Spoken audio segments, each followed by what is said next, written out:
Halo Sobat Budiman, ketemu lagi bersama saya Octavianus di Kamboja. Ya, ini lagi di Park Cafe nih. Lagi ngopi-ngopi sore di daerah Mojotung Boulevard. Ya, gimana kabarnya? Semoga sehat-sehat selalu ya di tengah pandemi COVID Omicron yang sedang melanda. Tidak juga di Indonesia tapi juga di Kamboja. Nah, di video kali ini saya mau ada update sedikit tentang kabar gembira mengenai aturan karantina, aturan masuk ke Indonesia dan juga ke Kamboja. Ikuti ya, ngopi dulu.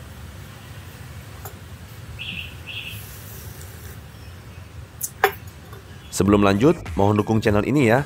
Klik like, subscribe, dan lonceng. Terima kasih. Ngomong-ngomong tentang angka COVID, khususnya varian Omicron yang sedang marak lagi saat ini di Indonesia, minggu lalu ada kabar dari Pak Luhut Panjaitan, Menko Marinvest, yang justru mengumumkan bahwa bagi WNA dan WNI yang pulang ke Indonesia dan sudah vaksin booster itu tidak perlu lagi menjalani karantina 5 hari, tapi cukup 3 hari saja. Dan aturan baru ini akan berlaku mulai tanggal 1 Maret 2022. Bahkan kalau situasi mungkin baik, nanti akan dipangkas sampai tidak perlu karantina sama sekali. Cuma perlu tes PCR aja sebelum dan setelah tiba di Indonesia. Tentunya hasilnya dengan negatif dua-duanya. Nah, kemungkinan besar ini akan berlaku di 1 April tanpa karantina. Wow, tentunya ini menjadi berita baik buat Indonesia. Artinya Indonesia sedang bersiap menuju babak baru menjadikan COVID-19 itu sebagai endemi ya, end of pandemic. Artinya COVID itu akan terus berada bersama kita, jadi kita harus berdamai dengan COVID ya. Jadi hidup berdampingan dengan virus ini, seperti kayak penyakit lainnya, kayak virus influenza, DBD, atau seasonal flu gitu ya. Ya, ini tentunya tanda yang baik ya, di tengah pandemi yang sudah melanda kita selama 2 tahun lebih ya. Kehidupan sosial ekonomi jadi kacau balau.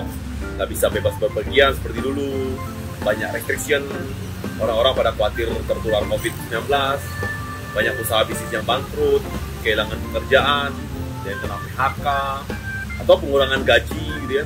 Terus anak-anak juga nggak bisa sekolah, sekolahnya mesti online, lebih dari 2 tahun. Jadi tinggal bagaimana persiapan kita menuju era normal baru nih, di saat COVID-19 sudah menjadi endemi tadi. Nah, balik lagi ke aturan baru karantina di Indonesia tadi. Pemerintah Indonesia memang berhati-hati dalam menerapkan kebijakan karantina bagi pelaku perjalanan luar negeri atau yang biasa disingkat PPLN. Ketika beberapa negara di ASEAN, terkhususnya Kamboja, sudah menerapkan bebas karantina untuk masuk ke negaranya. Jadi aturannya itu dipermudah secara bertahap. Dari 5 hari, terus pertanggal 21 Februari berlaku 3 hari bagi PPLN baik WNA dan WNI yang sudah booster. Nah, plus syarat tes PCR negatif entry dan exit. Entry itu maksudnya tiba di airport dan exit pas hari ketiga di pagi hari. Nah, ketika hasilnya negatif, siangnya si PPLN bisa keluar. Nah, hasil PCR test di Indonesia itu bisa keluar dalam waktu cuma beberapa jam saja kabarnya. Nah, jika situasi pandemi makin membaik, pemerintah Indonesia tuh berencana per 1 Maret atau mungkin lebih awal, aturan karantina yang 3 hari itu akan berlaku untuk seluruh PPLN, berarti termasuk yang belum booster juga bisa dong ya. Dan katanya, jika kondisi pandemi makin membaik lagi dan tingkat vaksinasi di Indonesia itu terus meningkat ya, tidak tertutup kemungkinan pada 1 April atau mungkin lebih cepat, PPLN itu tidak wajib lagi karantina.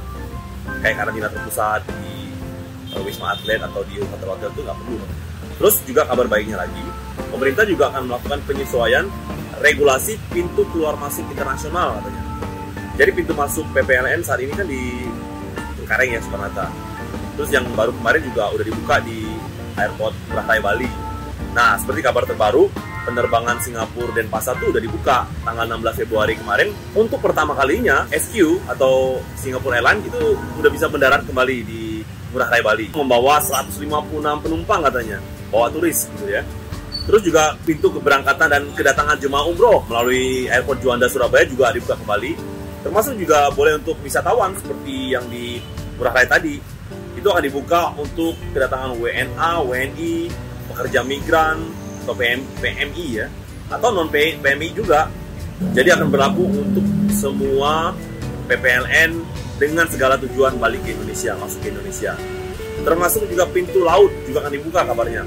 Itu untuk kedatangan wisatawan, khususnya WNA yang datang melalui kapal pesiar ya, dan juga jenis kapal-kapal lainnya. Mantap. Terus juga dibukanya travel bubble Batam, Bintan, Karimun dengan kapal feri dari Singapura. Itu juga udah dimulai tanggal 18 Februari tempoh hari. Jadi warga Indonesia dan Singapura yang udah fully vaccinated itu bisa liburan di kedua wilayah tersebut ya, masing-masing tanpa karantina, kayak semacam jalur VTL gitu ya, Vaccinated Travel Line. Nah, sementara untuk pintu keluar masuk internasional di kota lain belum ada info kapan bisa dibuka lagi. Seperti di airport Kuala Namu, Medan, Yogyakarta, dan kota-kota besar lainnya. Ya, kita tunggu aja lah perkembangannya. Mudah-mudahan segera dibuka ya. Nah, sementara kalau sobat-sobat yang mau pulang ke Indonesia ya cari aman lewat Jakarta, Surabaya, dan Bali itu aja. Nah, bagaimana dengan aturan masuk ke Kamboja sini? Sampai sekarang, masuk ke Kamboja itu masih bebas karantina. Nah, cuma wajib vaksin aja 2 kali sebelum berangkat ya. Masih aman. Nah, cuman ya pas tiba di airport itu rapid antigen tes saja. Terus begitu hasil negatif, itu boleh langsung cabut. Nah, bagaimana untuk visa? Visa masuk. Kalau masuk sebagai turis, itu begitu sampai di sini, itu cuma di stempel, di paspor aja. Dapat free stay 30 hari. Karena paspor ASEAN termasuk Indonesia itu free visa ya, visa extension. Sampai imigrasi di stempel, kayak semacam dapat visa T, ya, visa turis gitu. Oh ya, jangan lupa juga bawa wajib tuh, round flight ticket, terus ada tiket balik gitu ya. Nah, buat sobat-sobat yang mau ke Kamboja, buat kerja atau berbisnis, mesti urus visa bisnis. Visanya beda, biar bisa diperpanjang visa tahunan atau 6 bulan gitu ya. Dan itu bisa juga cuma beli one way ticket aja. Itu apply-nya di Dubes Kamboja di Jakarta sebelum berangkat, atau bisa apply lewat online ya, e-visa ya. Websitenya tuh evisa.gov.kh gitu. Tapi lagi nih, buat yang belum pasti bakal lama di Kamboja dan nggak mau ribet ya ngurus visa, ada cara mudahnya juga sih. Everything is possible here. Nah, itu bisa datang sebagai turis aja dulu. Terus nanti ketika udah masuk Kamboja, udah pasti, nah tinggal dipindahkan aja, dialihkan dari visa T ke visa B. Nah, di sini juga ada agen yang bisa bantu urus begitu. Dan pasti ada biayanya, itu sekitar $500 kalau nggak salah. Itu butuh waktu seminggu lah buat ngurusnya gitu. Oke, buat Sobat Budiman yang mau balik ke Indonesia, bisa direncanakan dari sekarang ya. Atau yang mau ke Kamboja juga bisa gitu. Nah, buat yang ke Indonesia ya mau Maret ya kena 3 hari. Atau mau tunggu sampai bulan April juga bisa, biar nggak usah karantina lagi ya. Ya, bisa direncanakan lah ya. Ya, kita berdoa aja lah. Mudah-mudahan kondisi pandemi ini semakin membaik ya. Baik, itu saja dulu update-nya. Ya, ditunggu komentar-komentar sobat-sobat semua ya tentang aturan baru ini. Kita bisa saling diskusikan. Terima kasih atas supportnya. Terima kasih sudah menonton. Until next time, salam sehat.